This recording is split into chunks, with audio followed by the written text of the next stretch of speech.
Shout out all my Bitcoiners and Bitcoin maxis. Congratulations. Bitcoin just recently hit an all time high of 118,856 US dollars. Right? Shout out to you. Why? Because you didn't fall victim to the negative news, you didn't fall victim to the propaganda, and you held during the volatility.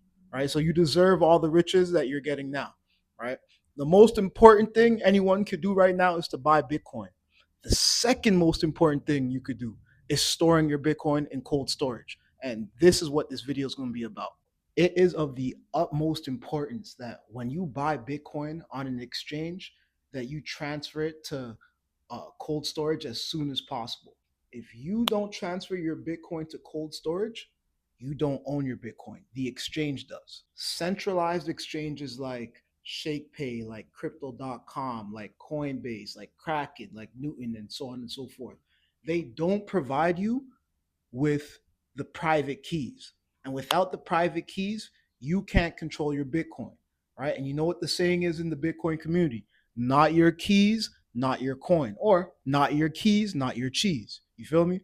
Although it's very convenient to hold your Bitcoin on the exchange, it's very risky. And I don't think it's a risk worth taking because you don't control your Bitcoin. If you care about security, if you care about your sovereignty, your personal freedom, if you care about being a long term owner of Bitcoin, cold storage is mandatory. When you keep your Bitcoin on exchanges, you're relying on a third party to secure your coins, right? You're essentially trusting that these exchanges won't get hacked, that they won't freeze or stop you from withdrawing your coins or your funds, and that they'll even be around 5 years from now, 2 years from now, right? The only way to really secure your Bitcoin is to transfer it into cold storage where you control it, right? Where you have the private keys. For those of you not familiar with what I'm talking about, when you hold your Bitcoin on cold storage, essentially you're keeping it on a hardware wallet that is not connected to the internet, right? Cold storage just means offline. All right. And the opposite of that is hot storage when it's online, on an exchange, or on an app. Cold storage is when you have full control. Hot storage is when somebody else has full control. Keeping your Bitcoin in cold storage helps you do a few things. One, it helps you avoid cyber attacks, right? And you've heard in the news, cyber attacks are rampant and they're ramping up as time goes on, right? Two, you're avoiding hackers. Three, you're avoiding government confiscation, right? When the government tries to take your Bitcoin or, yeah, anyway, they try to take your Bitcoin. And four, exchange shutdowns, right? We've had a lot of exchanges get shut down in the last 10 years, right? Mount Gox, um, uh, just recently, FTX, right? Things like that. Any one of these exchanges could go down at any time, and you want to be able to secure your Bitcoin. Bitcoin has no top, right? Bitcoin can go to an unlimited price, right? Why? Because there's an unlimited amount of dollars. The higher Bitcoin goes, the more important it is for you to secure your Bitcoin properly. And in order to secure your Bitcoin properly, you need to understand a few terms, and I'm going to explain these to you. So, term number one that I want you to know is Bitcoin wallet, right? A Bitcoin wallet is essentially a digital money deposit box for your Bitcoin, right? Or in better terms, a digital keychain for your deposit boxes, right? Think of it like a public lockbox with multiple sections, and anybody can deposit money into these sections, right? Or into these boxes. Now, while anybody can deposit money into these sections, only the owner of the deposit box can unlock a section and move the money in there. Get me? So your Bitcoin wallet has all the sections of the lockbox and all the private keys needed to unlock each of those sections. So for Bitcoin, your wallet is going to be either an app on your phone or on your computer, right? And it's not like a physical wallet where you could put coins in them, right? Your Bitcoin wallet has keys. Understood? So the next term I want you to know and understand is Bitcoin addresses, right?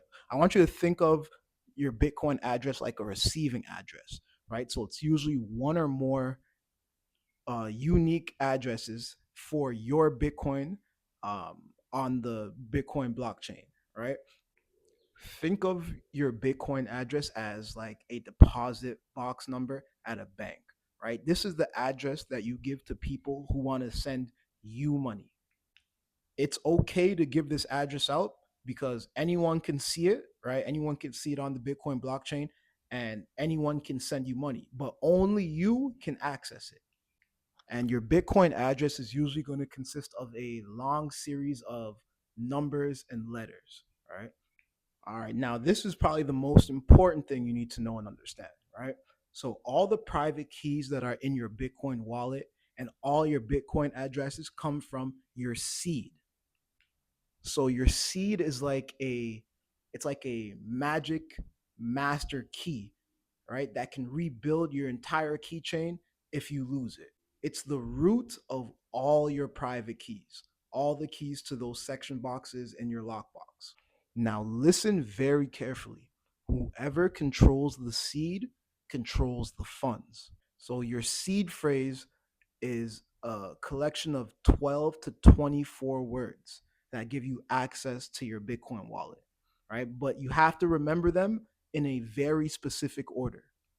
It is very important that you write these down and you secure them, right? Because, like I said, whoever controls or knows this seed phrase has access to your wallet. So I want you to think about something. It's a little bit abstract, but I just want you to follow me and stay with me, right? Think of it like an email and a written letter, right? With the email, you can access your email from anywhere in the world if you remember your email address and you remember your password to the email, right? With your letter now, or with the written letter, you have to have it physically, right? Once it's gone, or if you lose it, it's gone. The letter doesn't move, right? The email allows you to be a lot more mobile. So if you remember your seed phrase, those 12 to 24 words, you can access your Bitcoin from anywhere in the world as long as you have an internet connection, right? Or as long as you have, or you remember your wallet address. All right. Unfortunately, that's all the time I have. I'm gonna have to cut this video a little bit short, but yeah. Bottom line is, if you're a believer in Bitcoin and you have Bitcoin or want to purchase Bitcoin, you have to consider how you're going to store your Bitcoin. And the best way to do that is through cold storage, right? And probably in the next video, I'll talk about different hardware wallets and different ways to store your Bitcoin offline. But until then, take care, y'all.